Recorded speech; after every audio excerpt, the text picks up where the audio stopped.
বিসমিল্লাহির রহমানির রহিম। আজকের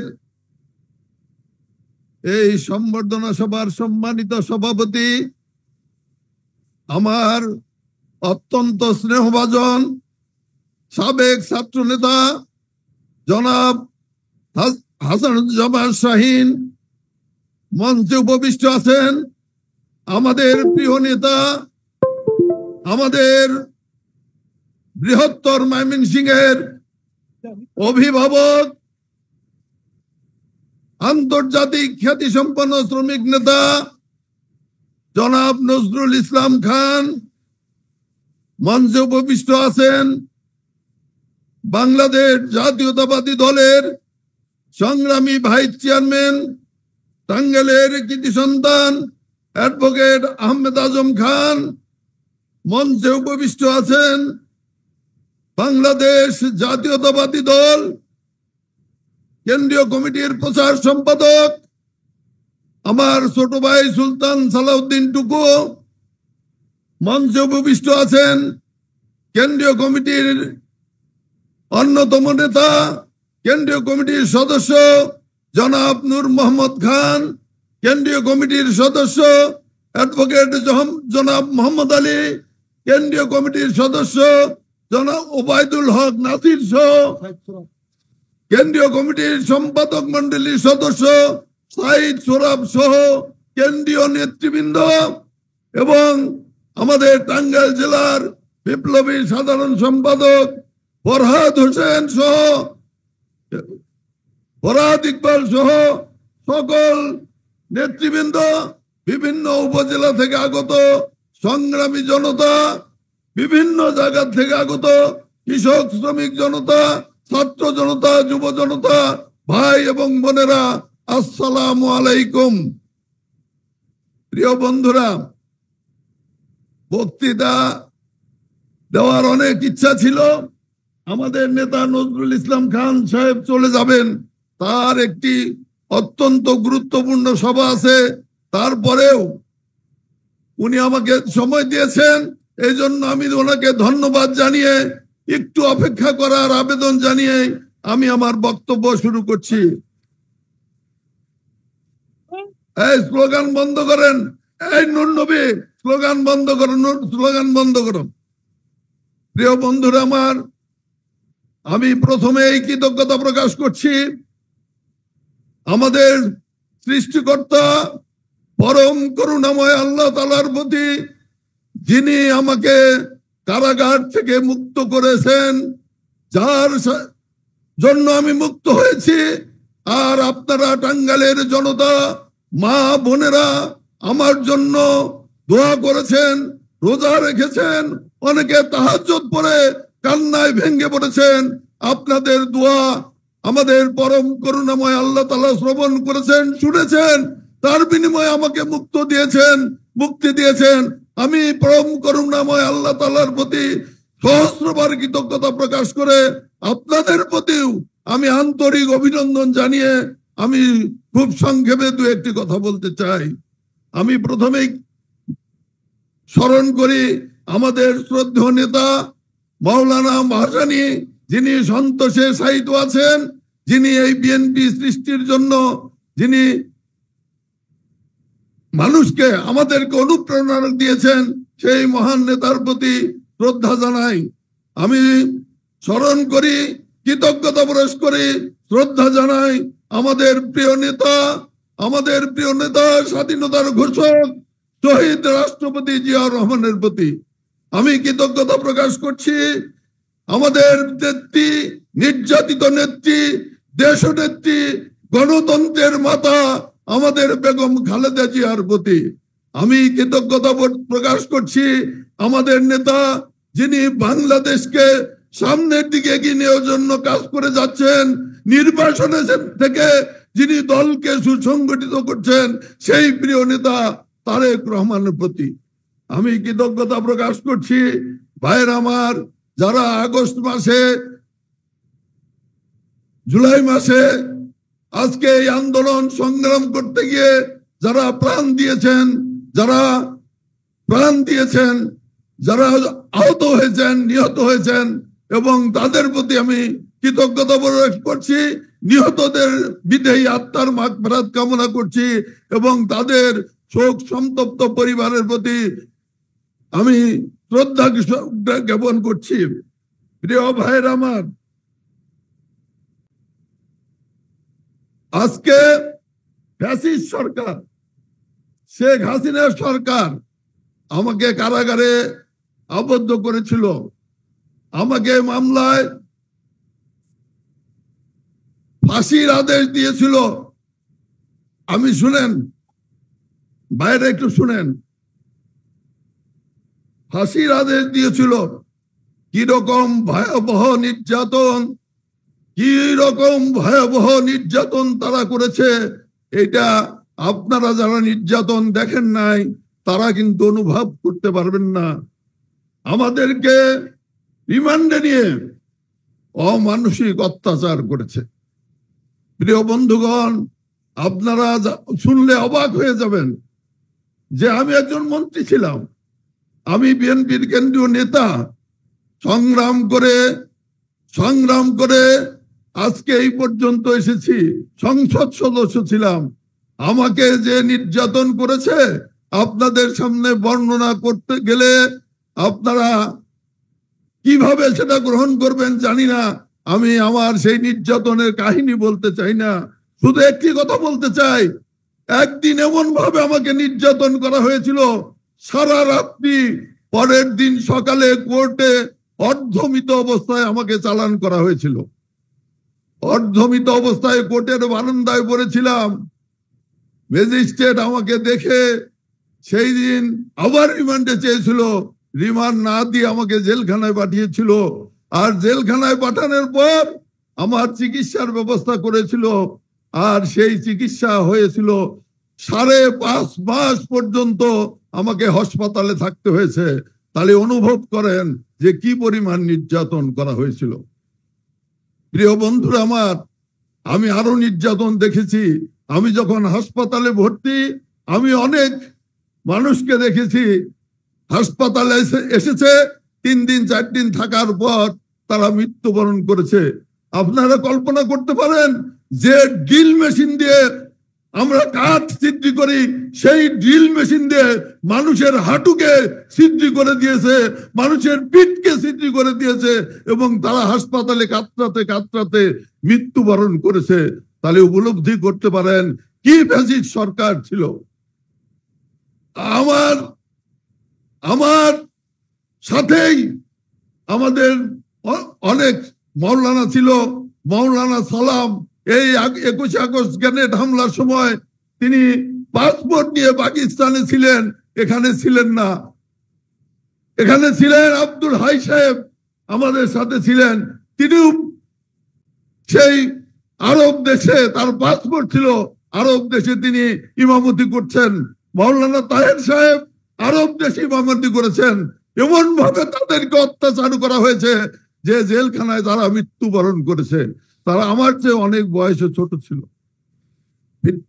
প্রিয় বন্ধুগণ, যখন আমাদেরকে 1918 সালে ফাঁসি দেওয়া হইল, ফাঁসির আদেশ দেওয়া হইল, সেই ফাঁসির আদেশ দেওয়ার পরে কন্ডেম সেলে আমাদেরকে রাখা হয়েছিল।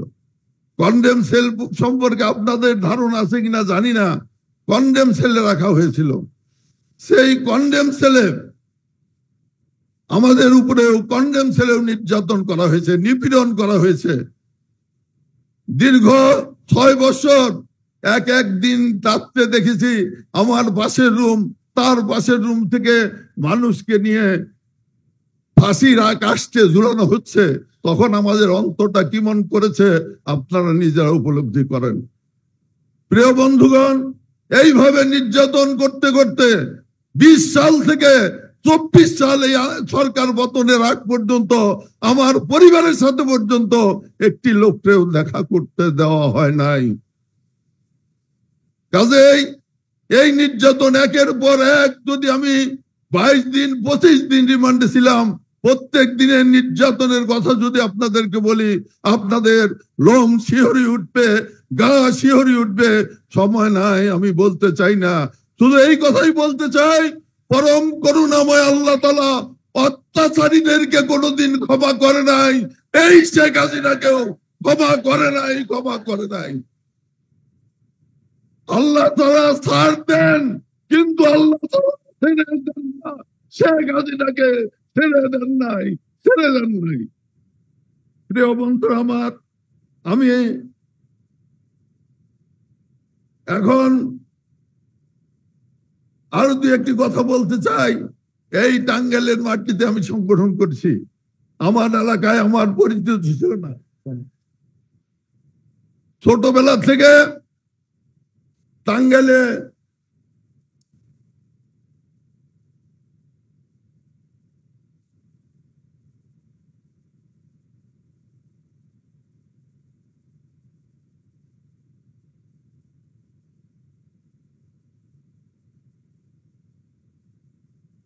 আমি একটি কথা বলতে চাই। এই টাঙ্গাইলের একটু একটু দেরি করেন, একটু একটু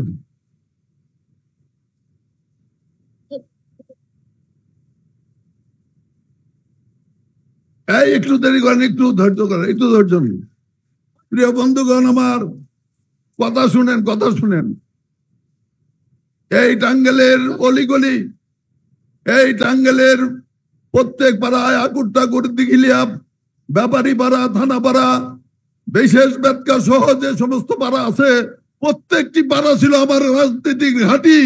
আমার কোনো বাসা বাড়ি ছিল না, কিন্তু এই এলাকাকে আমি লালন পালন করছি। এই এলাকার সাথে আমার একটি আন্তরিক সম্পর্ক আছে, আন্তরিক স্থান এদের সাথে আমার আছে, আপনারা সবাই জানেন। সেই টাঙ্গাইলে রাজনীতি করতে গিয়ে আমি টাঙ্গাইলে থাকা অবস্থায় এমপি হয়েছিলাম। 1974 সাল থেকে আমি ওকালতি করি। প্রিয় বন্ধুগণ, আমি দেখেছি যে দেশ স্বাধীন হওয়ার পরে এই টাঙ্গাইলে কত হিন্দু মানুষের বাড়ি ছিল। কথাটি বলতে চাই একটি কারণে, আজকে ইন্ডিয়ান মিডিয়া আমার বিরুদ্ধে অপপ্রচার চালায়, আপনার দিল্লি CNN আমার বিরুদ্ধে অপপ্রচার চালায়। এই কারণে কথাটি উপস্থাপন করতে চাই, টাঙ্গাইলে যত হিন্দুদের বাড়ি ছিল সব আওয়ামী লীগ দখল করেছে। এক এক যদি বলতে পারি, মান্নান সাহেব, শামসুর রহমান খান সাহেব শুরু করে যতগুলো বাড়ি দেখেন হিন্দু আওয়ামী লীগ দখল করেছে। রেণু চৌধুরী আপনারা সকলেই চিনেন, উনি আমাকে একটা বাড়ি অফার করেছিল, আমাকে দেওয়ার জন্য উনি অত্যন্ত স্নেহ করতেন, আমাকে নেওয়ার জন্য বলেছে। আমার টাঙ্গাইল শহরে থাকার কোনো জায়গা নাই, তবু আমি হিন্দুদের বাড়ি নেই নাই এবং দখল করি নাই।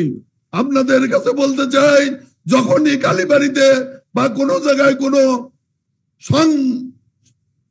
রকম অশুভ সংবাদ পেয়েছি, আমি আব্দুল সালাম বিন্টু সেই জায়গায় দ্রুত উপস্থিত হয়েছি এবং সবাইকে শান্তিতে বসবাস করার জন্য একটি কাজ করেছি।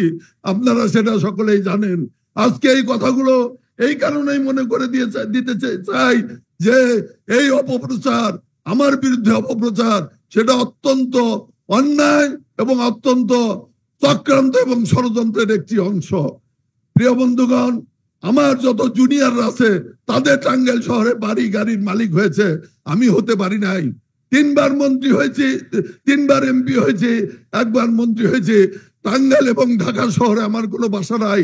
যতটুকু কাজ করেছি এই এলাকার মানুষের জন্য করেছি, জনগণের জন্য করেছি এবং জনগণের কাজ করেছি। প্রিয় বন্ধুগণ, একটি কথা বলতে চাই, একটি কথা বলতে চাই।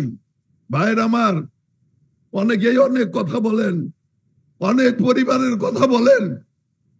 এই কথাটি আমি বলতে চাই এই কারণে, আমি এমপি ছিলাম, আমার এই বাসায় আমার ছোট ভাইটুকু ছিল, আমার ছোট ভাই তোফা থাকতো, আমার আরো ছোট ভাইরা থাকতো, আমার 8 ভাই।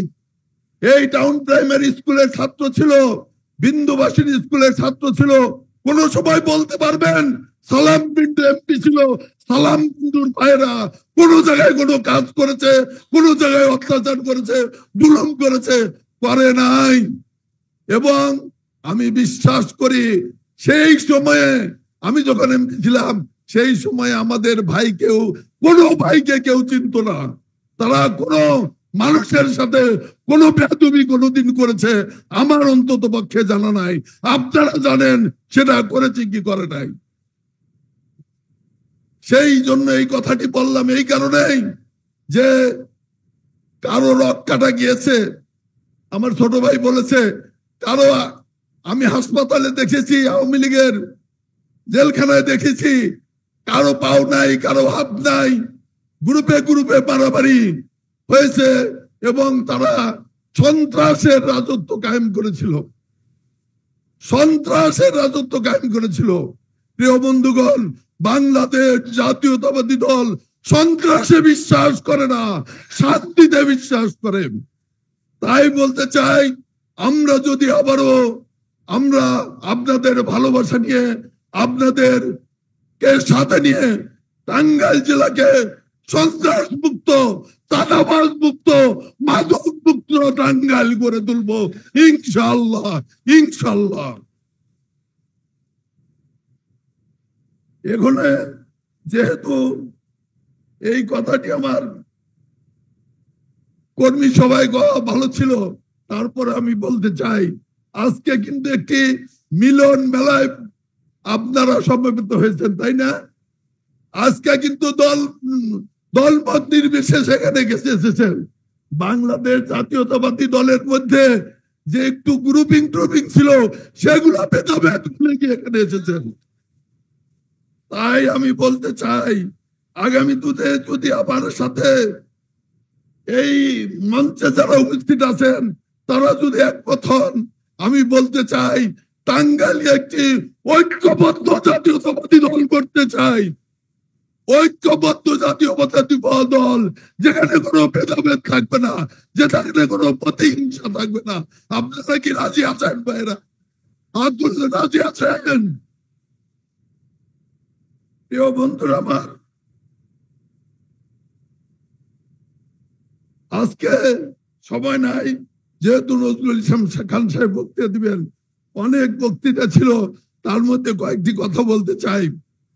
আমি ভুলে গেছি, আমার সাথে যারা রাজনীতি করেছেন, জনাব শামসুল হক, জনাব গৌতম চক্রবর্তী, জনাব মনিরুজ্জামান বুলবুল, আজমল হায়দার খান, আজমল হায়দার, রশিদ তালুকদার, আনিসুর রহমান বঙ্গবাসী, সাকওয়াত হোসেন বাদল, মোহাম্মদ আলী, শামসুল হক, বাবুল চৌধুরী, হাবিবুর রহমান খান, খালেদা বান্না, এনামুল করিম শহীদ, আনোয়ারা হাবিব, আশিকা আকবর, আনোয়ার ইসলাম রতন, অ্যাডভোকেট রফিকুল ইসলাম তারা, রফিকুল আলম, আমাদের ক্যাশিয়ার ছিল রফিকুল আলম,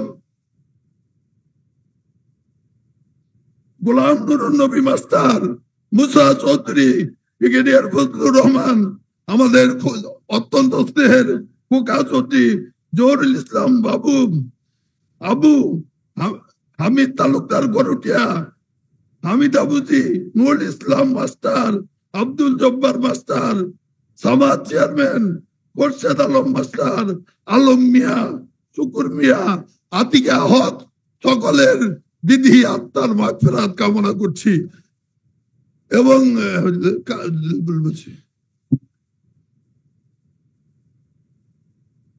সকলের বিধি আত্মার মাগফিরাত কামনা করে শুধু একটি কথা বলতে চাই, আজকে মানুষের দ্রব্যমূল্য বৃদ্ধি পেয়েছে, ট্যাক্স বৃদ্ধি পেয়েছে, খাজনা বৃদ্ধি পেয়েছে, মানুষ আজকে হাহাকার করছে, ক্রয় ক্ষমতা তাদের নাগালের বাইরে চলে গিয়েছে। আমি সরকারকে অনুরোধ করব যে আপনারা এগুলো সামাল দিতে পারতেছেন না। আজকে একটি গণতান্ত্রিক সরকারি গণতান্ত্রিক সরকারের মধ্য দিয়েই এই দেশের অবস্থার পরিবর্তন করতে পারে। তাই আমি সরকারকে আহ্বান করতে চাই, এই সংবর্ধনা সভার মধ্য দিয়ে কাল ক্ষেপণ না করে অনতিবিলম্বে দ্রুত সংস্কার করে নির্বাচনের রোড ম্যাপ ঘোষণা করেন। আপনারা রাজি আছেন? রাজি আছেন ভাইরা? হাত তুলে দেখান। এই রোড ম্যাপ ঘোষণা করার আহ্বান জানাচ্ছি।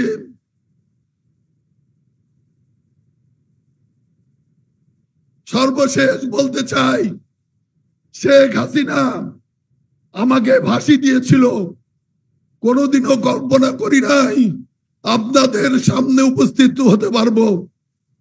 কোনোদিনও কল্পনা করি নাই টাঙ্গাইলের মানুষের সাথে দেখা হবে। কোনোদিনও কল্পনা করে নাই আমার পরিবারের লোকজন তারা আমাকে ফেরত পাবে। কিন্তু পরমন করুণায় আল্লাহ তাআলা আমাকে ফেরত দিয়েছেন। সেই কারণে আজকে শপথ নিয়ে বলতে চাই, আমি মারা গেছি, আমার ফাঁসি হয়েছে, আমার সেই সালাম বিল্লু আজকে নাই। যে সালাম বিল্লু আজকে বেঁচে আছে সে হলো একমাত্র জিয়াউর রহমানের আদর্শ, শহীদ জিয়ার আদর্শ, তারেক রহমানের আদর্শ, খালেদা জিয়ার আদর্শ।